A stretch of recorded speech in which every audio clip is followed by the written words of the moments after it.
နိုင်ဖို့အတွက်တွန်းဘလူနောက်ကဟာသမီးမသိ ဘယ်ခန်းကျတော့ခတ်ပါတယ်နော်ဟုတ်တော့အခါလေးတူတူဖတ်ကြည့်ကြည့်မယ်ကဲဒါလေးပုတ်ရှိတယ်ပေါ့နောက်ဆုံးပုတ်ကပြီးသွားပြီပေါ့ဟိုနေရာတူဖတ်လိုက်ကြဂျိုဟူကန်ဆာကိုအချက်လက်ရှာတဲ့ပုံစံဒါရှက်လက်ရှာတဲ့ပုံစံတော့ဒီမှတ်တယ်နော်နှစ်ပုတ်ဆိုရှင်းမှတ်ဒါလည်းမှတ်များတယ်လွယ်လေးနဲ့မှတ်များတယ်သူကတော့34ကနံပါတ်1ကနော်နံပါတ်1ဆိုပြီးတော့ဝိုင်းထားတယ်本当にすごいと思ったとあるが何をすごいと思ったのかတကယ်ကိုမှすごいဆိုတဲ့အိမ်ပဲလေအော်စရာကောင်းလိုက်တာတို့မိုက်လိုက်တာတို့တော်လိုက်တာတို့နော်အဲ့လိုမျိုးပုံစံမှာသုံးတာပေါ့ဒါဆိုရင်ဒီမှာအမှတ်တကယ်ကိုဘယ်လိုသုံးမလဲနော်အမှတ်တကယ်ကိုမိုက်လိုက်တာအမှတ်တကယ်ကိုအော်ဖို့ကောင်းလိုက်တာဆိုပြီးတော့တွေးမိခဲ့တယ်ပေါ့အဲ့ဒီအရာလေးရှိတယ်ဘာလို့သူကအော်ဖို့ကောင်းတယ်လို့တွေးမိတာလဲပေါ့နော်အဲ့ဒါလေးကိုတော့ပြဖတ်ကြည့်ရမှာဒီလိုမျိုးမြင်ထားတဲ့ပုံစံဆိုသူ့ရဲ့ရှိမှနဲ့အနောက်မှာဘယ်လိုအဖြစ်အဖြစ်ရှိတတ်တယ်အဲ့ဒီဟာကိုတေချာဖတ်ကြည့်ရမှာနော်ဒါဆိုသူ့ရဲ့ရှိဒီမိကုန်းကဒီနားလေးဆိုတော့ဒီတစ်ပိုင်းလုံးဖတ်ကြည့်ရတော့မှာပေါ့နောက်ဒီဟာကမြင်ထားတဲ့စာကြောင်းကနောက်မိကုန်းတစ်ခုရောက်သွားတာဖြစ်တဲ့အတွက်အဲ့တော့ကဲတင်သွားတယ်တချို့စာပိုက်တွေဆိုရင်မိကုန်းကဒီအောက်ဆုံးမှာရှိတတ်တယ်ပေါ့နော်အဲ့တော့ဆိုကိုကနောက်မိကုန်းမရောက်ခင်ဖြီးကိုဖတ်ရတာမျိုးရှိတတ်တယ်အဲ့လိုမျိုးဆိုလည်းပါနိုင်ရမယ်ပေါ့နော်အဲ့ဒါမှအလေးချင်းအဲ့လိုဖတ်နိုင်ဖို့အတွက်ဆိုလေးချင်းတော့အောင်ပါကဲစာပြီးဖတ်ကြည့်မယ်日本の電車は時刻表の通りに走ると聞いていたがဂျပန်ရဲ့ယထာတွေဟာလေဂျပန်နိုင်ငံရဲ့ယထာတွေဟာတဲ့သူအချိန်စရာအတိုင်းပဲသူပြီးဆွဲနေတာပေါ့နော်အချိန်စရာအတိုင်းပဲပြီးဆွဲနေတယ်လို့ကြားသိရတယ်တဲ့ကြားခဲ့ရတယ်ဒါပေမဲ့初めて新幹線に乗った時もဆိုတာပထမဦးဆုံးချိန်သူလေ新幹線ကိုစီးခဲ့ရတဲ့အချိန်ကနော်駅に着く時間がぴったりだったのでဘူတာကိုရောက်ရှိသွားတဲ့အချိန်ကအချိန်ကွက်တိဖြစ်ခဲ့လို့ပေါ့နော်ပြောချင်တာကဒီမှာဒီတန်းပြောသွားတာကဂျပန်ရဲ့ယထာအများစုပေါ့နော်အဲ့တော့သူ့အချိန်တရားတိုင်းပြီးဆွဲတယ်ဒါပေမဲ့ဒီစာရေးသူကသူပထမဦးဆုံးချိန်新幹線ကိုစီးခဲ့တဲ့အချိန်ကဆိုရင်ဘူတာကိုရောက်တဲ့အချိန်ကဥပမာသူစစီးတာကအခု6:73ဆိုရင်6:40လောက်မှရောက်မယ်ဆိုကွက်တိ6:40မှာရောက်သွားတာအဲ့ဒီအတွက်ကြောင့်အိုဒိုရိုဟိတအားတင်သွားခဲ့တာဒါဆိုဒီအိုဒိုရိုဟိတကိုစကိုးကြီးတို့ကအတိတ်ပဲကိုပြောင်းပြောတဲ့စကားမျိုးကိုလည်းကိုကသိရမယ်အီးခါရေးလို့ခေါ်တယ်ဂျပန်စာမှာလေပြောင်းပြောတာတကယ်လို့ဆိုရင်ဘယ်လိုပြောမလဲဒီထာဘေးမတ်ဆိုရင်အလွယ်ကူဆုံးပြောမယ်ဆိုရင်ထာဘေးမတ်နဲ့တူတဲ့ဟာဆိုရင်ရှော့ကူဂျီစမတ်တို့ဟုတ်တယ်မလားနောက်တစ်ခုကပါရှိပြုံးမလဲဒီစကားလုံးအတိတ်ပဲပြောင်းပြောလို့ရတဲ့ဟာဆိုရင်တင်ယူတာမျိုးနော်တင်ယူတာမျိုးဆိုရင်နာရာအီမတ်အပြင်အိုဆိုဝါတေအီမတ်အိုဆိုဝါအီမတ်ဆိုတဲ့ဒီအဲ့ဒါလည်းရှိသေးတယ်အဲ့လိုမျိုးစကားလုံးအတူတွေကိုပေါ့နော်ပြောင်းပြောလို့ရတဲ့စကားလုံးတွေကိုသိဖို့လုပ်ဒါဆိုရင်သူအားသိသွားရတယ်အရမ်းမိုက်တယ်ဆိုတဲ့ဟာကိုဘာလို့ဆိုလိုချင်တာလဲဆိုတော့ဘာလို့ဆိုလိုချင်တာလဲအချိန်ကွက်ဟုတ်တယ်အချိန်ကွက်တိရောက်လာအချိန်ကွက်တိဆိုတာကဘာအချိန်ကွက်တိဖြစ်သွားတာဘာကိုလုပ်ခဲ့တော့ဘာကိုလုပ်ဘာယူတော့သူ新幹線စီးခဲ့တာလေ新幹線စီးခဲ့ပထမဦးဆုံးချိန်新幹線စီးခဲ့တာ新幹線ကလည်းတင်းရှာပဲလေမဟုတ်ဘူးလားဟုတ်အဲ့မှာသူဆက်ပြီးဖတ်ကြည့်လိုက်速い速度で長い距離を走っているのにဆိုတာက新幹線ကဘယ်လောက်ထိအချိန်မြန်လဲဆိုတာသိတယ်မလားနော်တကယ်ကိုမြန်ဆန်တဲ့အချိန်အနှုန်းဒီ speed နဲ့ပေါ့速度ဆိုတာ speed နဲ့နော် speed နဲ့ဒီဥပမာတိုကျိုကနေအိုဆာကာတို့ဆိုရင်ရန်ကုန်ကမန္တလေးဆိုတော့ဝေးတဲ့အကွာဝေးပဲလေအဲ့လိုမျိုး長い距離ဆိုတာတော်ဝေးတဲ့အကွာဝေးကို走っているのにပြေးဆွဲသွားပြီပဲလေ他の電車と同じように走れてဆိုတာတခြားဒီယထာတွေနဲ့အတူတူပဲသူကပြီးဆွဲနိုင်တယ်ပေါ့နော်ပြီးနိုင်တယ်သူပြီးဆွဲနိုင်တယ်ဆိုတဲ့အတိတ်ပဲအဲကြောင့်ဟွန်တိုလီစုကိုတို့အမတာအမှန်တကယ်ကိုသူအားသိရတယ်အဲ့လိုမျိုးပေါ့နော်မိုက်လိုက်တာဆိုပြီးတော့မှထင်ခဲ့တယ်ဒါဆိုရင်ဒီနေရာမှာမိုက်လိုက်တာပေါ့နော်သူကအောင်းစရာကောင်းတယ်လို့ထင်ခဲ့တာဒါဆိုရင်ဘာကိုထင်တာလို့ထင်လဲဆိုတော့ဒီစာကြောင်းရဆိုရင်အချိန်ကွက်တိရောက်တာကို အချိန်ကွက်တိရောက်တာတော့ဟုတ်တယ်လေဘေးဟာပါကိုလေရှင်းကန်းဆန်စီး ပါတခြားရှင်းကန်းဆန်စီး ရှင်းကန်းဆန်စီးတာကိုပြောချင်တာလေနေရလေအဲ့ဒါကိုသိရမှာလို့ပြောတာနံပါတ်1ဆိုရင်ရှင်းကန်းဆန်ဤဂါရီの電車が時間ぴったりに走っていることရှင်းကန်းဆန်ဤဂါရီဆိုတာကဘာကိုပြောချင်လဲမသိဘူးလားရှင်းကန်းဆန်ဤဂါရီဤဂါရီကကြတော့တခြားလားဟုတ်တယ်အပြင်မှလွယ်၍တခြားရှင်းကန်းဆန်ကလွယ်ပြီးတော့မှတခြားယထာတွေကအချိန်ကွက်တိပြီးဆွဲနေတာကိုသူအားတင်သွားတာလေစာကြောင်းဆိုမဟုတ် စာကြောင်းမှာဘာအားတင်လိုက်တာအားတင်သွားတယ်သူအချိန်ကွက်တိရောက်သွားတဲ့ဟာကရှင်းကန်းဆန်ကစီးရအန်အောဘူးကောင်းအေးလေအချိန်ကွက်တိရောက်တဲ့အန်အောဘူးကောင်းအဲ့ဒါကြောင့်သူပထမဆုံးအချိန်လို့ပြောတာမဟုတ်လားဟာကြီးမဲတဲ့ရှင်းကန်းဆန်တို့တတ်တုတ်ခီဆိုပြီးတော့ပြောတာလေအဲ့ဒါနံပါတ်1ကြည့်လိုက်နံပါတ်2ကလည်းရှင်းကန်းဆန်ဤဂါရီဆိုကြတဲ့ကမှားသွားပြီဟုတ်ပြီလားနံပါတ်3ရှင်းကန်းဆန်က時間ぴったりに走っていることဆိုတော့အဲ့ဒါ3ဟုတ်တယ်အဖြေမှန်3ဖြစ်သွားပြီသိပြီလားဟုတ်โอเคဒါဆို35ကြည့်မယ်35က聞いて驚いたとあるか何に驚いたのか驚きましたလားတော့びっくりしましたဆိုတဲ့အဓိပ္ပာယ်သိလားပါလေလန့်သွားတာစိတ်လှုပ်ရှားသွားတာအားတင်သွားတယ်ဆိုတဲ့အဓိပ္ပာယ်ပဲသူလည်းအားတင်တာအော်တာပဲเนาะသူကြားလိုက်ပြီးတော့ပေါ့เนาะကြားလိုက်ပြီးတော့အားတင်သွားတယ်ဆိုတဲ့အားကြောင့်ရှိတယ်အဲ့တော့ဘာကိုအားတင်သွားခဲ့ရတာလဲတဲ့သူကကဲတော့ပြီးဖတ်ကြည့်မယ်သူမိကုံကဒီနာလေးเนาะဒါဆိုဆက်ပြီးတော့ဖတ်ကြည့်ရမှာဟုတ်ဒီမှာအနောက်မှာစာကြောင်းရှိသေးတယ်အဲ့တော့ဒီလိုမျိုးမြင်တတ်တဲ့စာကြောင်းဆိုသူ့ရဲ့အရှိမှလည်းရှိနေတယ်တို့အနောက်မှာလည်းရှိနေလို့ပြောခဲ့တယ်ပေါ့เนาะကဲ何百キロもある長い距離を遅れたり速すぎたりせずにどうやって走っているのだろうキロミターのキロさキロミターやねちရန်ကုန်မန္တလေးဆိုလည်းကီလိုမီတာ100 200အဲ့လောက်ရှိတယ်ပေါ့နော်ရာနဲ့ချီကီလိုမီတာတလောက်ကွာဝေးတဲ့အကွာဝေးကိုနောက်ကျတာတို့မြန်လွန်းတာတို့မရှိဘူးသူ့အချိန်နဲ့ကွက်တီပဲကြီးတာပေါ့နော်ဘယ်လိုများပြီးဆွဲနေတာလဲမသိဘူးတဲ့ဘယ်လိုများပြီးဆွဲနေရလဲမသိဘူးပေါ့နော်အဲ့နဲ့鉄道会社に勤めている知り合いに聞いてみたဆို鉄道会社ဆိုတာယထာတန်လန်ကမ္ပဏီမှာနော်အလုပ်လုပ်နေတဲ့မိတ်ဆွေကိုမေးကြည့်ခဲ့ပါတယ်တဲ့ယထာတန်လန်ကမ္ပဏီမှာလုပ်တဲ့သူဆိုတော့ဒီရှင်းကန်းစံတွေပါတဲ့အကြောင်းဒီမှာပေါ့ယထာအကြောင်းတွေအဲ့နဲ့သူကခီးတဲ့အဲ့မှာမေးလိုက်တဲ့ခါမှာသူကြားလိုက်ရတဲ့အတွက်ကြားလိုက်ရတာကိုသူအားတင်သွားတာဘာလဲဆိုတော့ရှင်းကန်းစံကားတဲ့တေးရှုစရုအေကီနိုတူချကူဂျီကန်သူဒီအမြဲတမ်းပြီးဆွဲနေလို့မရဘူးလေဘာလို့ရအောင်ပါလဲသူတို့တွေယထာတွေကရှင်းခန်းစံကရအောင်ပါရအောင်ပါအဲ့တော့သူရမဲ့ဘူတာတော့ပြီးတော့ရမဲ့ဘူတာရောက်ရှိရမဲ့ဘူတာမှာသူရောက်ရှိတဲ့အချိန်တိုးချကူချီကန်ဆိုတာတိုးချကူချီကန်ရောက်ရှိတဲ့အချိန်ရယ်ပြီးတော့ရှုပ်ပါချူချီကန်စတင်ထွက်ခွာတဲ့အချိန်ထွက်ခွာတဲ့အချိန်အဲ့တော့ရောက်ရှိတဲ့အချိန်ရယ်ထွက်ခွာတဲ့အချိန်ဒါကေတေဝနာကုဘဲမဟုတ်ဘူးနော်အဲ့တော့သူတို့ရမဲ့ဘူတာပြီးတော့မှသူတို့ရောက်ရှိမဲ့အချိန်ထုတ်ခွာမဲ့အချိန်ပဲမဟုတ်ပါဘူးတဲ့တင်းရှာစီနိုင်အေကီကိုဒိုရီစုပြီးတော့ကြည့်ကသူတို့မရတဲ့ဘူတာတွေရှိမလဲဟုတ်တယ်မလားနောက်လျှောက်မောင်းတဲ့အခါမှာသူတို့ရက်လို့မရတဲ့ဘူတာရှိမှာအဲ့ဘူတာတွေကိုဖြတ်တန်းသွားတာအခါမှာကြော်သွားတဲ့ဖြတ်တန်းသွားတဲ့အချိန်ပေါ့ဒိုရီစုပြီးဆိုတာဖြတ်တန်းသွားတဲ့ကြော်သွားတဲ့ဖြတ်တန်းသွားတဲ့အချိန်တွေကလည်းပဲဟာဂျီဂျီကိုဖုန်းဂျူကိုပြောရဟာဂျီဂျီကိုဖုန်း30秒のように15秒単位で決まっているのだそうだ。ဒါလီပေါ့။ရှင်နာရီ5မိနစ်15စက္ကန့်ရှင်နာရီ5မိနစ်30စက္ကန့်ဒီလို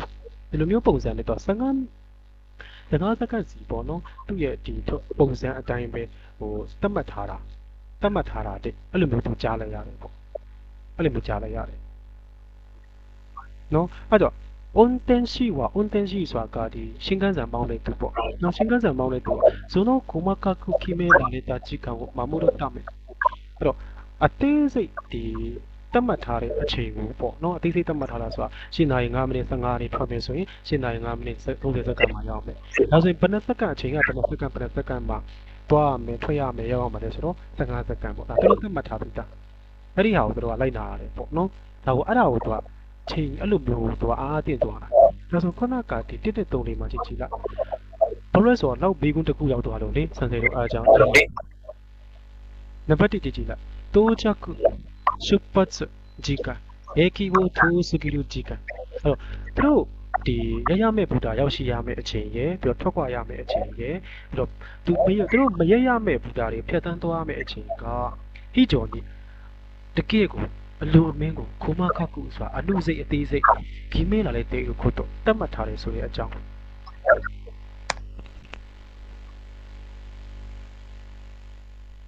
နံပါတ်2到着သူတို့ရမဲ့ဘူတာရောက်ရှိမယ့်အချိန်出発時間စတင်ထုတ်ခွာမယ့်အချိန်駅を通り過ぎる時間အဲ့တော့ဘူတာကိုဖြတ်တန်းသွားမယ့်အချိန်တွေက駅の時刻လို့နေဆိုဘူတာရဲ့ဒီအချိန်စရာတွေမှာခက်ခဲတဲ့တေလို့ခုတ်တော့ဒီထားတယ်ဆိုတဲ့အကြောင်းနံပါတ်3到着出発時間駅を通り過ぎる時間を知り合いが決めていたことသူ့ရဲ့အတိမိတ်ဆိုတာဆုံးဖြတ်ခဲ့တယ်ဆိုတဲ့အကြောင်းနံပါတ်4到着出発時間駅を通り過ぎる時間をコンピューターが計算していたことကွန်ပျူတာအတွက်ချက်ပေးခဲ့တယ်ဆိုတဲ့အကြောင်းဘယ်ဟာဖြစ်လဲ တစ်ပေါ့ တစ်ပေါ့နံပါတ်1ပဲရှိလို့လားအဲ့ဒါအတိသေးစိတ်ပဲဘာလို့လဲဆိုတော့သူတို့က15စက္ကန့်ထွက်ရမယ်15စက္ကန့်ရောက်ရှိရမယ်လို့အသေးစိတ်သူတို့ကသတ်မှတ်ထားပြီးသားအဲ့ဒါကိုပြောချင်တာကဲ36速度ကို考えながら運転している速度ဆိုတာကအရှိန်ပေါ့နော် speed ကိုပြောချင်တာ speed အရန်မြန်လို့မရဘူးဆိုတဲ့ဟာမျိုးလေအရန်နောက်ကျလို့လည်းမရဘူးအရန်နီးလို့လည်းမရဘူးအရန်မြန်လို့လည်းမရဘူးအဲ့ဒါကိုကွာစဉ်းစားရင်းနဲ့ရေမောင်းတဲ့သူတွေကမောင်းနေကြတယ်ပေါ့အဲ့ဒီစာကြောင်းရှိတယ်ဆိုတွေကဒီခီလူယိုရီနာတို့တမေလေးဆိုခုနအဲ့ဒီလိုမျိုးအရှိန်ကိုစဉ်းစားပြီးတော့မောင်းလို့ရနိုင်ဖို့အတွက်ဆိုရင်ဘယ်လိုခွန်လန်းကိုโอเคတို့ကခွန်လန်းဆိုတာဘယ်လိုလေ့ကျင့်မှုမျိုးကိုလုပ်ရမှာလဲပေါ့ကျိုးတွေဆိုရင်အရှိန်အခုဒီမြန်မာမှာ YBS တမားတွေပေါ့အချိန်တင်ကြည့်တယ်လို့တင်တယ်ရှော့ကြည့်တယ်လို့ရှော့တယ်အဲ့လိုမျိုးမဟုတ်စဉ်းစားရမယ်ပေါ့နော်အဲ့လိုမျိုးဖြည်းဖြည်းစောင့်အောင်တော့မျိုးအဲ့လိုမျိုးမလေးမရအောင်ပေါ့သူတို့ကဒီယထာဖြစ်တဲ့အတွက်နော်အဲ့လိုဖြစ်အဲ့လိုဖြစ်လောက်ပြအောင်လုပ်ဖို့အတွက်ဆိုဘယ်လိုလေ့ကျင့်မှုမျိုးလုပ်အောင်ပါလဲဆိုတော့ပတ်ဖက်ကြည့်မယ်ကဲဒါဆိုဝန်တန်းရှိတွေကဒီအချိန်ကိုလိုက်နာပေါ့နော်いつもအမြဲတမ်းတော့速度を考えながら運転しているတွေ့လားသူတို့ကဒီအချိန်ကိုသူကအမြဲတမ်းစဉ်းစားတယ်စဉ်းစားရင်းနဲ့မောင်းနေကြတယ်ပေါ့မောင်းနေရှိတယ်電車駅の数နော်電車駅の数ဆိုတာကဒီ新幹線ယထာရမယ့်ဘူတာရဲ့အရေးအတွက်နော်ကီလိုမီတာမိုင်からホームに入るまでဆိုတာသူတို့တွေပြေးဆွဲလာတဲ့တစ်လျှောက်ကလက်တစ်လျှောက်ကကီလိုမီတာကရာချီမှာပဲထောင်ချီမှာပဲနော်အဲ့ဒီကနေပြီးတော့မှသူတို့ home ဆိုတာ platform ဆိုတာဒီဘူတာရမယ့် platform ပေါ့အဲ့ဒီနေရာကိုရောက်လာတဲ့အထိဆိုရင်コンピューターが速度を決めて運転するかကွန်ပျူတာကသူကဒီအချိန်ကိုဆုံးဖြတ်ပြီးတော့မှမောင်းမှာပေါ့နော်ကွန်ပျူတာကပဲသူကထိန်းချုပ်ပြီးမယ်ဆိုတဲ့သဘောပေါ့လူကမဟုတ်ပဲကွန်ပျူတာကအချိန် short တင်တာ short ပဲအချိန်ဟိုလုပ်တင်တာလုပ်မယ်ပေါ့နော် content လောက်ရမှာ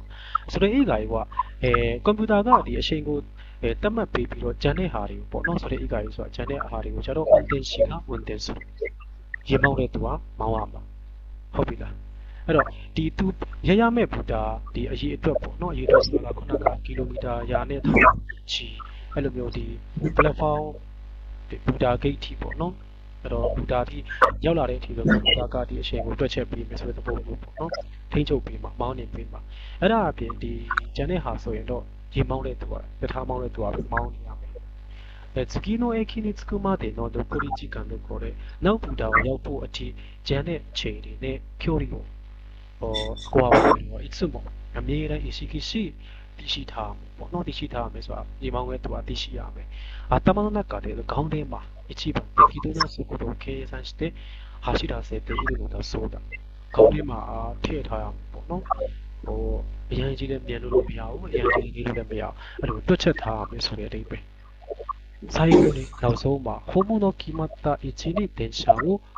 止めるのも運転士だနောက်ဆုံးမှာဒီ platform ဘူတာမှာသတ်မှတ်ထားတဲ့နေရာမှာယထာကိုရမှာလေဘူတာဝင်တယ်ဆိုတော့ယထာမောင်းတဲ့ဘူတာဝင်ပဲအဲဆိုရင်တင်းနဲ့တုံလေးတွားပြီးတော့ဖတ်ကြည့်ကြည့်နံပါတ်1距離と時間から頭の中でちょうど良い速度を計算する訓練နံပါတ်1ကဘာကိုပြောချင်တာလဲအကွာအဝေးနော်ခုနကသူပြောတဲ့ဒီပြေးဆွဲလာတဲ့တခြားအကွာအဝေးအဲ့ဒီအကွာအဝေးတွေနဲ့အချိန်ဒီအချိန်ကနေပြီးတော့အချိန်ကနေနော်ဒီခေါင်းထဲမှာကွက်တိပေါ့ချိုးတို့ရောဤဆိုကုတို့ဆိုတာကကွက်တိဖြစ်ရမယ်ဆိုတာကခေါင်းထဲမှာအမြဲတမ်းစဉ်းစားရမယ်မြန်လို့တဲ့အချိန်မဟုတ်ရအောင်လေးလို့တဲ့အချိန်မဟုတ်ရအဲ့ဒါကိုတွက်ချက်ရမယ်လေ့ကျင့်မှုတဲ့နံပါတ်2ကコンピューターって距離と時間から適当な速度を計算する訓練ကွန်ပျူတာနဲ့ပဲဒီအကွာဝေးနဲ့အချိန်ဒီကိုဘုံတော့ကွာတိလျော်တဲ့အချိန်တစ်ခုကိုတွက်ချက်ရမယ်လေ့ကျင့်မှုတဲ့နံပါတ်3ကကွန်ပျူတာက計算してကွန်ပျူတာတွက်ချက်ပြီးတော့決めた速度を守ってသတ်မှတ်ထားတဲ့အချိန်ကိုကွာလိုက်နာပြီးတော့မှ自己雇用の通りにအချိန်စရာအတိုင်းပဲ運転する訓練မောင်းရမယ်လေ့ကျင့်မှုတဲ့နံပါတ်4ကဒါရရှိအချင်းနဲ့ထုံမဲ့လာတဲ့လူရောနိမှန်ကန်တဲ့နေရာမှာရက်လို့ရနိုင်အောင်ဖိုမိုနီဟိုင်ရူမာတင်ဆိုကုတော့ပလက်ဖောင်းအထိနော်ပလက်ဖောင်းတဲ့ဝင်လာတဲ့အထိအချိန်ကိုကေဆန်စတေဝန်တစရခွန်နဲ့တွက်ချက်ပြီးတော့မှလေ့ကျင့်ပြရမယ်လေ့ကျင့်မှုတဲ့ဘာဖြစ်မလဲစဉ်းစားကြည့် နှစ်လား3လားစမ်း3ကကြတော့ချိန်စရာကိုပါနေရစာပိုက်ထဲမှာじゃချိန်စရာလို့ပါဘူးလားလို့နော်မပါဘူးလေအဲ့ဒါနှစ်ပေါ့နော် ဘာလို့နံပါတ်2ယူလိုက်တာတော့မဟုတ်ဘူးစာပိုက်ထဲမှာじゃချိန်စရာကိုကြည့်ပြီးတော့မောင်းမယ်လို့မပါဘူးနံပါတ်2ကလည်း तू ကကွန်ပျူတာနဲ့ပဲတွက်ချက်ခိုင်းတာလေကွန်ပျူတာပဲသုံးရမှာလား तू ပြောတော့တဲ့အထက်မှာဟောခေါင်းရောသုံးရမှာအေးခေါင်းရောသုံးရမှာလေကောင်းပါရဲ့အဲ့တော့ဖြေရ3ကခေါင်းပါလို့လားအော်တော့ခေါင်းကွန်ပျူတာပါလို့လေစမ်းစီနံပါတ်1လေနံပါတ်1အမဟုတ်လေသူကကွန်ပျူတာပါလို့မလို့တစ်ကကြကွန်ပျူတာတော့မပါပဲနဲ့မဟုတ်ဘူးလေအချိန်နေရမယ်မြန်ရမယ်ဆိုတာကိုစဉ်းစားရင်းနဲ့မောင်းနေတာကဘယ်သူမောင်းနေတာတော့မောင်းနေတာရင်မောင်းလေကွန်ပျူတာပါပြမလို့လေကွန်ပျူတာပါလို့သမီးကချုပ်သွားစိတ်ညစ်တယ်အဲ့ဒါနေမစဉ်းစားတော့ဘူးအဲ့ဒါကိုပြောတာအဲ့ဒါတော့နားမလည်နိုင်တော့စစေးသမီးကတော့စိတ်ညစ်အေးအဲ့ဒါစာပိုက်အကြီးနော်ကဲနောက်ဆုံးဒီပွန်းလျှော်ကိုရေးတဲ့သူကသူအပြောချင်ဆုံးအကြောင်းအရာဘာဖြစ်မလဲတဲ့ပြောချင်ဆုံးအကြောင်းအရာကဲအပြောချင်ဆုံးအကြောင်းအရာမျိုးဆိုရင်ဒီလေးကိုရေဆုံးဖတ်ကြည့်ပါ一番က新幹線の時間の通りにဆိုတာ新幹線အချိန်စရာအတိုင်းပဲပေါ့နော်運転することができないမမောင်းနိုင်တဲ့運転士にはမောင်းတဲ့သူတွေကို厳しいトレーニングが必要であるပြင်းထန်တဲ့လေ့ကျင့်မှုတွေပေးဖို့လိုအပ်ပါတယ်ချိန်တိုင်းမမောင်းနိုင်တဲ့သူပေါ့နော်15စက္ကန့်စာထွက်ရမယ်15စက္ကန့်ဆိုရောက်ရမယ်အဲ့လိုမျိုးမမောင်းနိုင်တဲ့သူတွေကိုဆိုပြင်းတဲ့လေ့ကျင့်မှုပေးဖို့လိုတယ်တဲ့နံပါတ်1コンピューターによる正しい速度計算ကွန်ပျူတာကနေမှန်ကန်တဲ့ဒီအချိန်တွက်ချက်မှုတွေကိုပေါ့နော် speed တွက်ချက်မှုတွေကို新幹線を自己雇用の通りに走らせているのだအဲ့တော့ဒီကွန်ပျူတာကနေမမှန်ကန်တိကျဒီအချိန်တစ်ခုကိုတွက်ချက်နိုင်တယ်ပေါ့နော်အဲ့ဒီဟာက新幹線ကိုအချိန်စရာအတိုင်းပဲဖြီးဆွဲခိုင်းနေတယ်ပေါ့ဘယ်လိုတွက်ချက်ထားတဲ့အချိန်တိုင်းပဲဖြီးဆွဲခိုင်းနေတယ်ပေါ့နံပါတ်3厳しい訓練を受けた運転士が速度計算をしているからအဲ့တော့ဒီပြင်းထန်လေ့ကျင့်မှုရယူထားတဲ့ရေမောင်းတဲ့သူကနေရမလားမြန်ရမလားဆိုတဲ့အချိန်တွက်ချက်မှုကိုလုပ်နေတာကြောင့်新幹線は自己雇用の通りに走れるのだကြည်စံရထားကသူ့အချိန်အတိုင်းပြီးဆွဲနေတာဖြစ်တယ်နံပါတ်4他の電車よりも巧妙な速度の変化を楽しむことができるのが日本の新幹線なのである。တခြားရထားတွေဆက်ဆိုင်တော့ထူးခြားတဲ့အချိန်နှုန်းနော်ပြောင်းလဲမှုတွေကိုဘယ်လိုပြောမလဲစောင့်မျှော်လို့ရနိုင်တယ်ပေါ့စောင့်မျှော်လို့ရနိုင်တယ်မျှော်လင့်လို့ရနိုင်တယ်ဒါပေမဲ့မျှော်လင့်လို့ရနိုင်တာကတဲ့မျှော်လင့်လို့ရနိုင်တာကဂျပန်ရဲ့ကြီးစံရထားပဲဖြစ်တယ်ကဲဘာပြောချင်တာလဲကဲ運転士になるためにဆိုတာကဒီကြီးစံရထားမောင်းနေတဲ့သူဖြစ်လာဖို့ရအတွက်ဆိုရင်激しいトレーニングが必要でပြင်းထန်တဲ့လေ့ကျင့်မှုကလိုအပ်တယ်တဲ့特にロレラホピあとで距離と時間から適度な速度を計算する訓練をしっかり受けなければならない。ဒါဆိုအကွာအဝေးနဲ့တို့ရဲ့အချိန်အကွာအဝေးဆိုတာကဘယ်ရန်ကုန်ကနေမန္တလေးပြေးဆွဲရမယ်ဘယ်နာရီနဲ့ဘယ်နာရီသူစထွက်ရမယ်ဘယ်နာရီရောက်ရမယ်ဆိုတဲ့အချိန်မှန်ကန်တဲ့အချိန်ကိုတွက်ချက်တဲ့လေ့ကျင့်မှုကိုမဖြစ်မနေတည်ယူရမယ်ပေါ့ဒါဆိုဒီစာကြောင်းပါတဲ့အပိုက်ကိုယူရမှာနော်新幹線が時刻用の通りに走れるさが、以前やらがどうちんせやらいピースウェイないですが、運転しへ激しいトレーニングのおかげ、သူ့ရဲ့ပြင်းထန်တဲ့လေ့ကျင့်မှုကြောင့်ပဲဆိုတော့ဘယ်ဟာဖြစ်နိုင်လဲခုနပတ်ခဲ့တဲ့ဟာ ဒီအမောပါ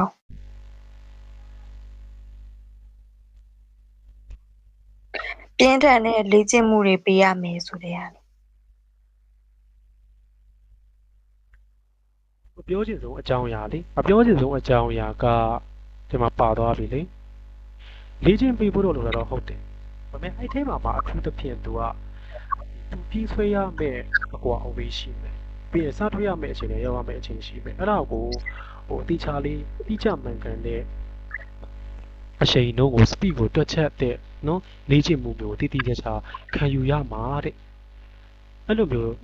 ကြီးစံရထားကသူ့အချိန်စရာတိုင်းပြီးဆွဲနိုင်တယ်ဆိုတာက on ten ရှိရဲ့ပြင်းထန်တဲ့လေ့ကျင့်မှုကြောင့်ပဲလို့ပြောတာလေလေ့ကျင့်မှုကလူလာလို့မပြောဘူးသူ့ရဲ့ပြင်းထန်တဲ့လေ့ကျင့်မှုကြောင့်ပဲကြီးစံရထားကသူ့အချိန်စရာတိုင်းပြီးဆွဲနိုင်တာအဲကြောင့်သူကこの話を聞いてからဆိုတာဒီစကားကိုကြားပြီးတဲ့နောက်မှာ新幹線လို့တို့ဆိုတာဒါတွေကကိုပတ်စရာမလိုတော့ဘူးဘာလို့လဲဆိုတော့ဇာကြီးသူပြောချင်တဲ့အကြောင်းအရာရှိမှပါပြီးသွားပြီဒါတွေကအပူစာသားဒါစာဖတ်အားကောင်းလာလေးနေစာအုပ်တော်များများဖတ်လာလေးနေဟိုမလိုတဲ့ဟာတွေပါလားဆိုတော့သိလိမ့်မယ်စာမေးပွဲတော့ဖတ်စရာမလိုတော့သူ့ရဲ့ရှိကသူပြောချင်တဲ့အကြောင်းကပါသွားရင်လေသူလောက်ရမယ်ဟာဆိုတာပါတယ်ကြီးစံရထားကသူ့ချိန်စရာတိုင်းပြီးဆွဲနိုင်တာနော်ဥပမာရန်ကုန်ကနေမန္တလေးပြီးဆွဲမယ်ဆိုရင်စထွက်တဲ့အချိန်15စက္ကန့်နဲ့စထွက်တယ်ဆက်ရောက်မယ့်အချိန်15စက္ကန့်ဆက်ရောက်တယ်ဒါတွေကသူခဲစားလုံနိုင်တဲ့လေ့ကျင့်မှုပဲလေတော့ပြင်းပြင်းထန်ထန်လေ့ကျင့်ခဲ့လို့လေဒါကြောင့်နံပါတ်3ကဖြစ်မှာဖြစ်တော့တာပေါ့နံပါတ်3က激しい訓練を受けた運転士が速度を計算しているからတွေ့လားပြင်းထန်တဲ့လေ့ကျင့်မှုခံယူခဲ့တဲ့ရေမောင်းကယထာမောင်းတဲ့သူကဒီအချိန်အမြန်နှုန်းတွေကိုတွက်ချက်တာကိုလုပ်နေတာကြောင့်နော်လုပ်နေတာကြောင့်新幹線ကသူ့အချိန်စရာအတိုင်းပဲပြီးဆွဲနိုင်တာဖြစ်တယ်အဲ့ဒါပဲကဲပြီးတော့